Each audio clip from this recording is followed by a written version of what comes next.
αυτή τη στιγμή πρέπει να καταλάβουμε όλοι ότι η Ελλάδα είναι σε πολύ κρίσιμες στιγμές και η ακυβερνησία επιδεινώνει ακόμα περισσότερο την πολιτική μας κατάσταση αλλά και την οικονομική κατάσταση. Αυτή τη στιγμή το κύριο μέλημα είναι ότι η Ελλάδα πρέπει να κυβερνηθεί και πρέπει να δώσουμε βάση στη λεπτομέρεια ώστε θέλουμε να είμαστε μέσα στην Ευρώπη και μέσα στο ευρώ. Και παρεμπιπτόντως τα μέσα μαζικής ενημέρωσης και ο ξένος διεθνής τύπος πάντα και καθημερινά μας υπενθυμίζουν ότι η Ευρώπη δεν πληροπάρει και οι εταίροι και οι φίλοι μας μέχρι στιγμής απέδειξαν ότι η εσωτερική πολιτική και ανέδεια αποτελεί βλαπτικό εξαγώγημο προϊόν και πρέπει να τους πείσουμε ότι σαν Έλληνες, σαν πολιτική νέα δημοκρατία έχει τη λύση της επαναδιαπραγμάτευσης. Κύριε Βαγγέλη, το χρονικό διάστημα βέβαια από τους ανεξάρτητους Έλληνες που ήσασταν υποψήφιος μέχρι τώρα είναι πάρα πολύ μικρό. Μιλήσατε ότι δεν πρέπει να γίνονται πειραματισμοί. Εκτιμάτε ότι το κόμμα του Πάνου Καμένου είναι ένας πειραματισμός? Στη μικρή αυτή διάρκεια στην οποία συστρατεύτηκα στο Πάνο το Καμένο, αλλά και γενικά από ό,τι βλέπω και τα υπόλοιπα δίθεν αντιμνημονιακά κόμματα δεν έχουν κυβερνητική πολιτική. Αυτή τη στιγμή κανείς δεν έχει καταλάβει τι ακριβώς θα κάνουν με το μνημόνιο.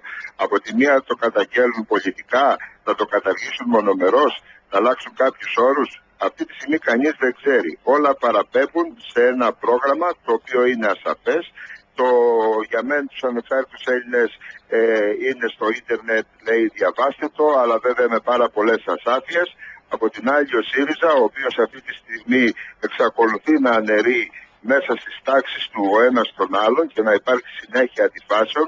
Παραδείγματος χάρη ο κύριος Κουρλέτης προχθές άδειασε τον κύριο Δραγατσάκη. Ο κύριος Λαβαζάνης μιλάει για πλάν P και επιστροφή στη δραχμή.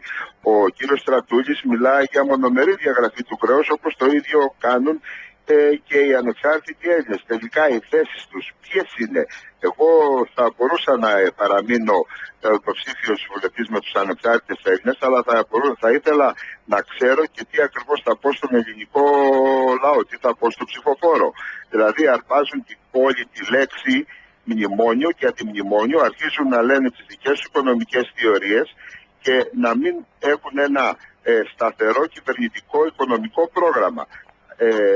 Συγγνώμη που θα το πω, αλλά αυτή τη στιγμή το νόμισμα δεν επιδέχεται άλλων προσεγγίσεων.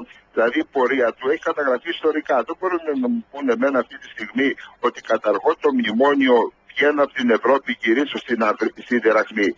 Ας θυμηθούν λίγο πολύ αυτοί που καλούνται την επιστροφή στη δραχμή τη μεταπολεμική περίοδο και συγκεκριμένα το 1953 οι παλιότεροι, οι μεγαλύτεροι θα γνωρίζουν ότι το εθνικό μας νόμισμα τότε είχε υποτιμηθεί 7 φορές από τη γερμανική κατοχή.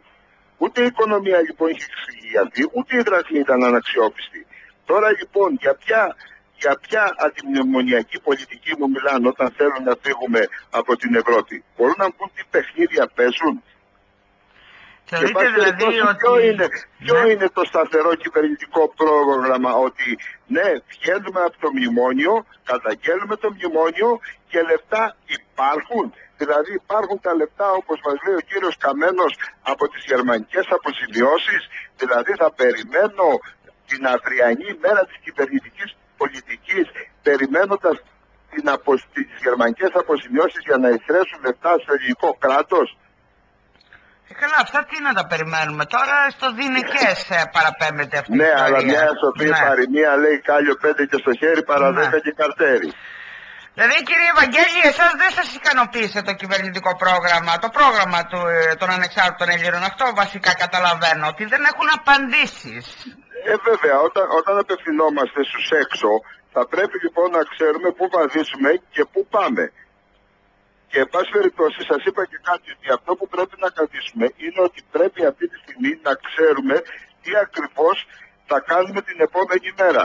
Δυστυχώς, αυτή τη στιγμή κανείς, ούτε ο επικεφαλής του Οικονομικού Γραφείου του ΣΥΡΙΖΑ, ούτε ο οικονομικός επικεφαλής των Ανεξάρτητων Ελλήνων, ούτε και γενικά στο ΠΑΣΟΚ και σε άλλα κόμματα δεν γνωρίζουν τι ακριβώς θα κάνουν σαν οικονομικό πρόβλημα. Δηλαδή, εάν καταγγείλει το μνημόνιο ή τη Δανειακή Σύμβαση, τότε σίγουρα θα σταματήσει και η ανακεφαλαιοποίηση των τραπεζών. Έτσι δεν είναι? Οι οποίες όχι μόνο δεν θα μπορούν τότε να αγοράζουν περισσότερα έντοκα γραμμάτια, όπως φαντάζεται ο κύριος Καμένος ή ο κύριος Σταθάκης ή ο κύριος Τσίπρας, αλλά δυστυχώς δεν θα είναι και ικανές να εκτελέσουν τις ισχυώδεις υποχρεώσεις που είναι η πληρωμή των μισθών και των συντάξεων. Αυτός ήταν λοιπόν ο λόγος που επιστρέψατε και πάλι στη Νέα Δημοκρατία, από ό,τι καταλαβαίνω.